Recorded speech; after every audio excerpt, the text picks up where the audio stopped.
Hi. Today I'm very excited to be talking to Sindre Gade Viksand. He is a PhD candidate in the Department of Political Science at Lund University in Sweden. Sindre has written an article for the Review of International Studies, or RIS as the journal is commonly known, and it's called Contentious Colonies, the Post-Colonial Power of Imperial Peripheries. A very warm welcome to you, Sindre. Thank you so much, and thank you for having me here and allowing me to talk about my article. You're very welcome. Well, let's get straight down to it, and let's start. If I could ask you a little bit about your academic journey and what led you led your interest in this area of research. Yes, so I would say the main impetus for writing this article was that I found the largely understudied theme of colonies as international actors as being extremely interesting. So the main thrust was to argue that colonies, like states, are fundamentally or were fundamentally engaged in international politics. And when treated as such, colonies operated not just within intra-imperial structures, so that is between the imperial core and other peripheries within the same empire, but also with polities outside of the empire, whether that be imperial cores or peripheries in other empires. And I came to this topic by working as a research assistant at NUPI, the Norwegian Institute of International Affairs, on a project by Benjamin Carvalho and Halvard Leira called Emprise, where we were researching privateering in the Atlantic in the 16th through the 19th centuries. And I saw how much connections there were between colonies of different empires, often through privateering and contraband trade, for instance. And also found that there was some literature on this topic. For instance, Jeppe Mulik has done great work on this in the Caribbean.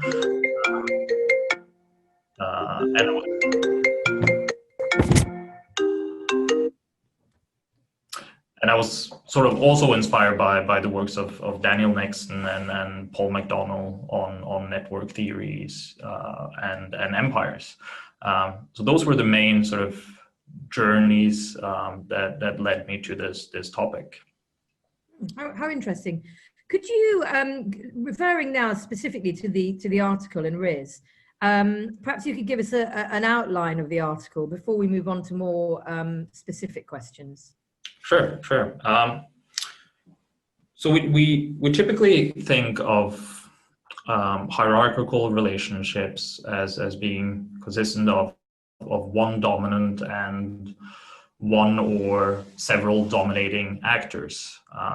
So Kenneth Waltz, for instance, defined a hierarchical system as some are entitled to command, others are required to obey. And empires are perfect examples of such hierarchical systems, where there typically is one dominant imperial core and one or several dominated imperial peripheries.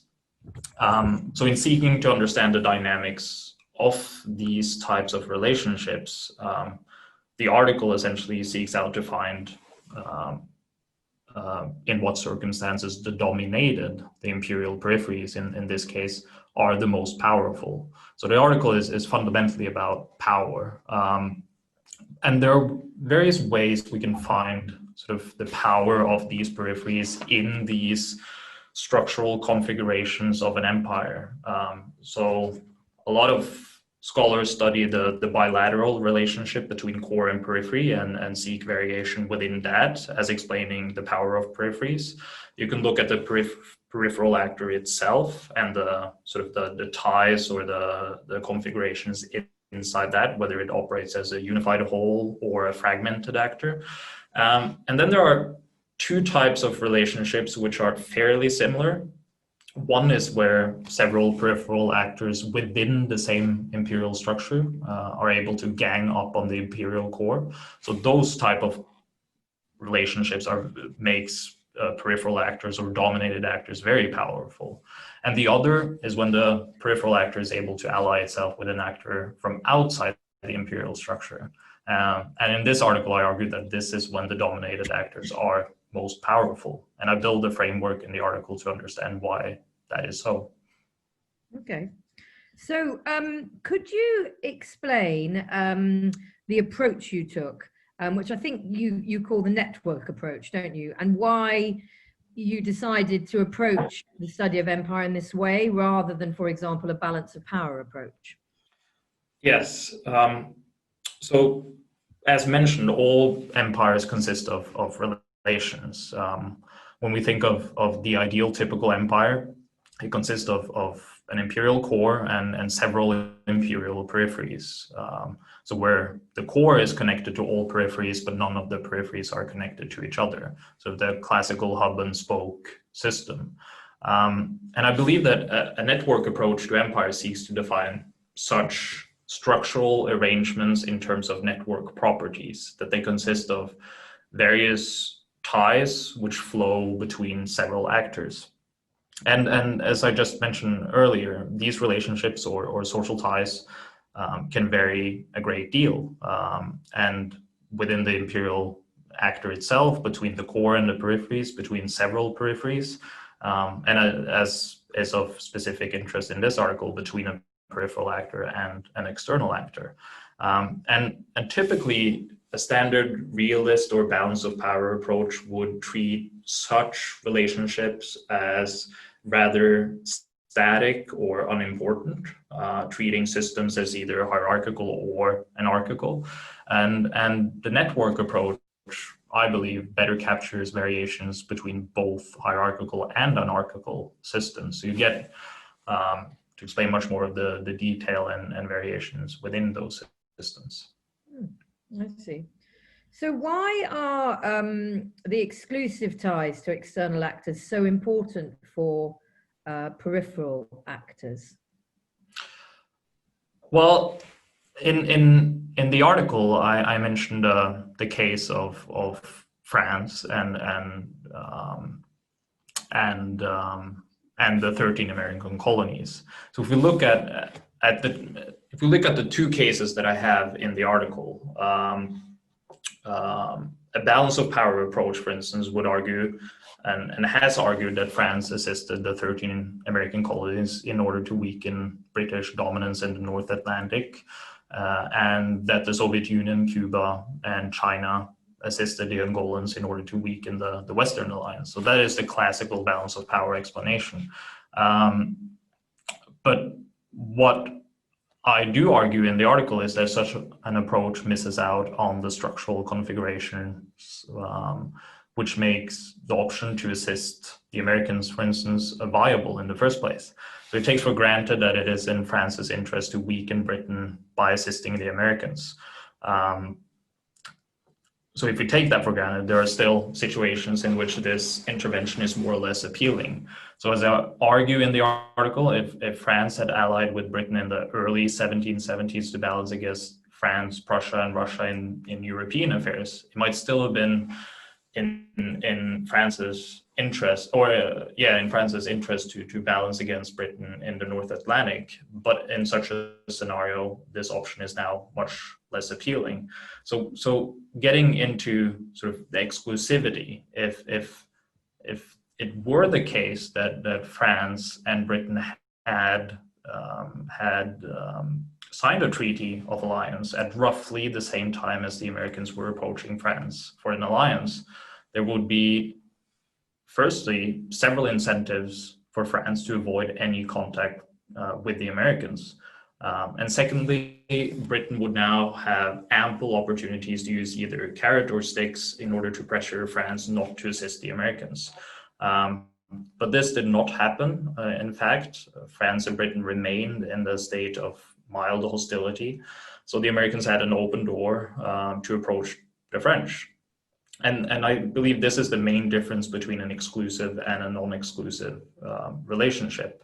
If I can bring another example, a non-empirical example, I mentioned at the beginning that there were a difference between ties between peripheries in the same imperial structure and ties with peripheries or imperial cores outside the imperial structure. So consider that difference. So an alliance between two peripheries in the same imperial structure. The imperial core is in such a structure connected to all peripheries, but the peripheries themselves are not connected to one another. But once they successfully build ties to one another, the core is in a precarious situation because they can gang up on it. But at the same time, the core remains or maintains its central position in the imperial structure. So we can still use various strategies to wedge apart or break up any forming alliances between the peripheries, because it remains connected to all. So the relationship between these peripheries can, at least theoretically, never be exclusive. But this is not the case with external actors such as France. So if a peripheral actor is able to build ties to an external actor that remains unconnected to the imperial core, the peripheral actor is in a very strong position to wage a great deal of power against the core without the risk of losing this alliance.